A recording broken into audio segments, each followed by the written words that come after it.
গত এক বছরে মিউচুয়াল ফান্ডে ইনভেস্টমেন্ট করে আমি প্রফিটও দেখেছি, আবার লসও দেখেছি। আজ আমি দেখাবো আমার পুরো পোর্টফোলিওটা, কোন ফান্ডে কত রিটার্ন পেয়েছি, আর সামনে ভবিষ্যতে আমার প্ল্যান কী আছে। তো নমস্কার বন্ধুরা, আমি শান্তনু, আর আপনারা দেখছেন ইনভেস্টর শান্তনু। আমার এক বছরের মিউচুয়াল ফান্ড ইনভেস্টমেন্ট জার্নি আর আমার কারেন্ট পোর্টফোলিও রিভিউ আপনাদের সাথে শেয়ার করতে চলেছি।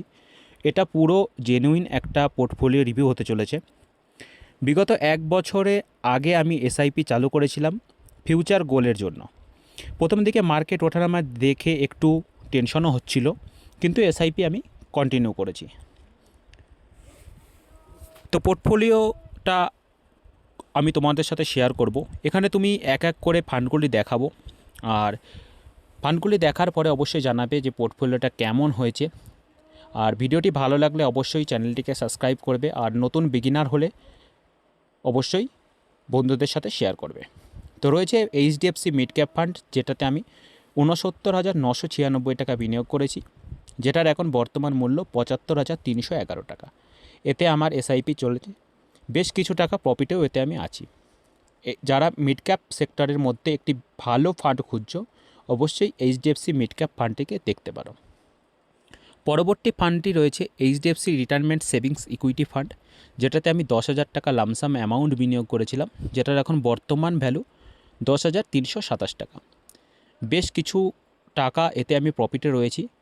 ভবিষ্যতে এটা কন্টিনিউ করার প্ল্যান আছে, যদিও এটা ৫ বছরের লক ইন পিরিয়ড আছে, তো ৫ বছরের পরেও এটা আমার চালানোর চিন্তাভাবনা আছে। পরবর্তী একটি ফান্ড রয়েছে ICICI Prudential large and mid cap fund. প্রত্যেকের পোর্টফোলিওটা কি একটি ডাইভার্সিফাই পোর্টফোলিও বানানোর জন্য large and mid cap fund থাকাটা অত্যন্ত জরুরি, কিংবা একটি মাল্টি ক্যাপ ফান্ড, যেটাতে আমি ২,০০০ টাকা বিনিয়োগ করেছি, যার এখন বর্তমান ভ্যালু ২,২১৬ টাকা। পরবর্তী একটি স্মল ক্যাপ ফান্ড রয়েছে কোটক স্মল ক্যাপ ফান্ড, যেটাতে আমি ৭,০০০ টাকা বিনিয়োগ করেছি, যার এখন বর্তমান ভ্যালু কমে গিয়ে হয়ে দাঁড়িয়েছে ৬,১০৮ টাকা।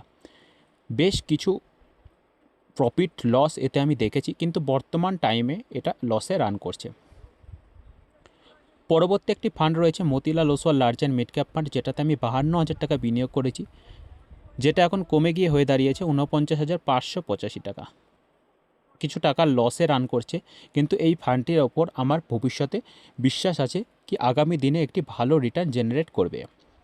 পরবর্তী ফান্ড রয়েছে Motilal Oswal mid cap fund, যেটাতে আমি ১,৩৪,০৯৩ টাকা বিনিয়োগ করেছি।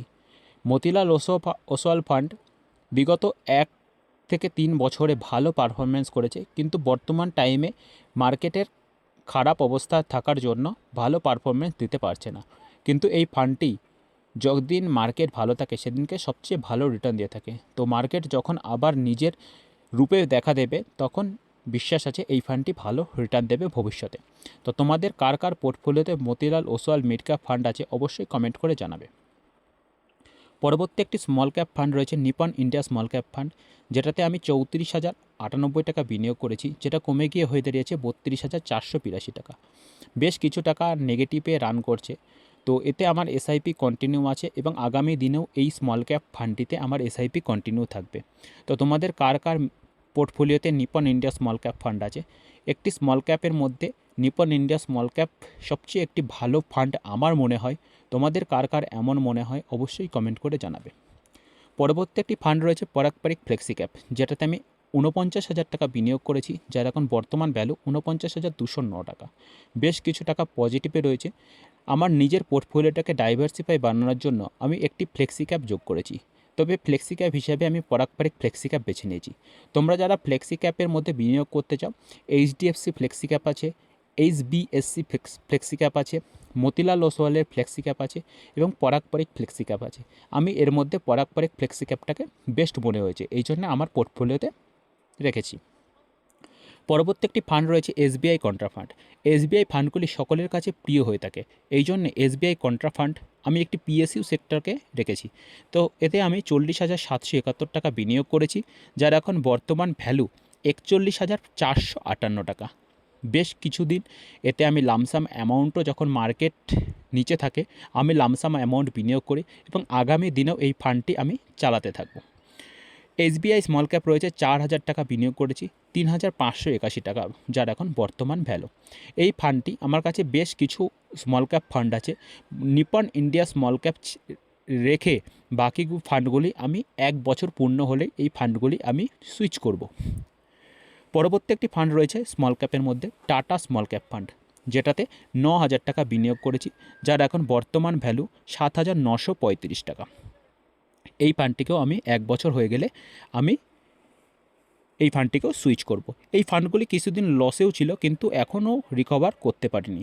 এই ফান্ডটি পোর্টফোলিওর বেস্ট পারফর্মার হতে পারত, কিন্তু সেটা হতে পারেনি। পরবর্তী একটি ফান্ড রয়েছে, একটি index fund, UTI Nifty 50 fund, যেটাতে আমি 4,000 টাকা বিনিয়োগ করেছি এবং যেটাতে আমার এসআইপি কন্টিনিউ আছে 1,000 টাকা করে, এবং যেটার এখন বর্তমান ভ্যালু 4,054 টাকা। আগামী দিনেও আমি এই ইন্ডেক্স ফান্ডটিকে কন্টিনিউ করার প্ল্যান রাখছি।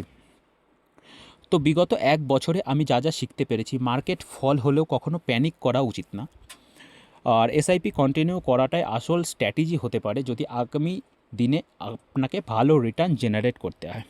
আর লং টার্ম পেশেন্টটা মিউচুয়াল ফান্ড ইনভেস্টমেন্ট বা যে কোনো কাজের জন্য লং টার্ম পেশেন্টটা অত্যন্ত থাকা জরুরি। তো আগামী দিনে আমি এসআইপি অ্যামাউন্ট বাড়ানোর প্ল্যান করছি না, কিন্তু আগামী দিনে আমি এসআইপি কন্টিনিউ রাখার চেষ্টা করছি। আপনারা চাইলে কমেন্টে নিজের পোর্টফোলিও এক্সপিরিয়েন্সটা শেয়ার করতে পারেন, আর ভিডিওটি ভালো লাগলে অবশ্যই লাইক, শেয়ার অ্যান্ড সাবস্ক্রাইব করে দেবেন। দেখা হচ্ছে পরের মিউচুয়াল ফান্ড পোর্টফোলিও রিভিউ ভিডিওতে। ভালো থাকবেন, সুস্থ থাকবেন।